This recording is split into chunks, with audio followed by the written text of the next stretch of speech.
Le constat de Nadia Ija. Awa Konaté, veuve et mère de 4 enfants, a eu récemment ce qu'elle a appelé la peur de sa vie. En vacances dans cette concession du quartier Gbagba, dans la commune de Bingerville, sa fille Samira Bara, élève en classe de CM1, a failli perdre la vie après une crise de dingue. Un jour, on était là, elle dit tout son corps lui fait mal. Bon, il y avait paracétamol, on lui a donné ça, ça a calmé un peu. Un coup comme ça, elle est dedans. Elle dort, elle tourne si elle ne mange pas. Elle assied, elle trempe si elle. Elle trempe si elle jusqu'à... Elle a perdu connaissance. Donc, on est parti à l'hôpital. Elle a fait 5 jours. C'est le 6e jour là. Elle s'est réveillée. On dit c'est palu dingue.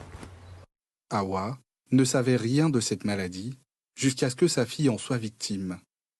Madeleine, elle, vit au quartier Gbagba, où elle produit la tiéké depuis 2015.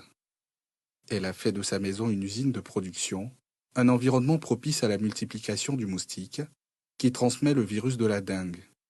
Elle a récemment reçu la visite d'une équipe de chercheurs du Centre suisse de recherche scientifique, dans le cadre du projet SNIS-Dengue, destiné à former les communautés, afin de les impliquer dans la lutte contre les vecteurs de la dengue. Bon, ils nous ont dit qu'il y a des moustiques blancs-noirs qui donnent la maladie, que cette maladie-là est dangereuse. Ça peut tuer des personnes. De ne pas garder les eaux usées. Quand on met l'eau dans les bassines, il faut les fermer. De ne pas laisser aussi les punaises des voitures autour de la maison. Et quand l'eau reste dedans, c'est ce qui envoie les moustiques. Comme Madeleine, plusieurs productrices d'atiéké et des ménages du quartier de Gbagba, mais aussi du village d'Anono dans la commune de Cocody, ont été sensibilisés sur la maladie et la destruction des gîtes larvaires avec la collaboration des chefs de communauté. On a associé la population. Vous voyez, au début, on versait l'eau partout.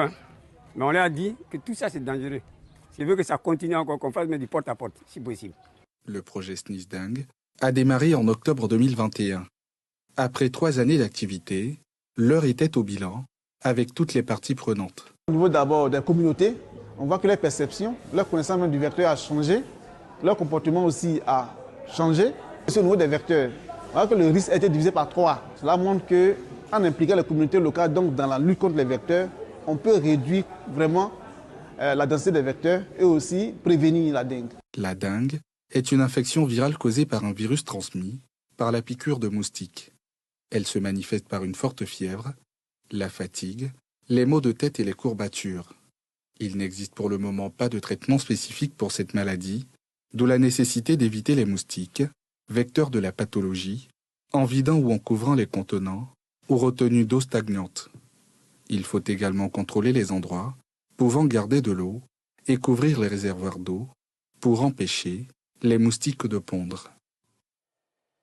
Et puis voilà donc à l'instant le sujet sur l'implication des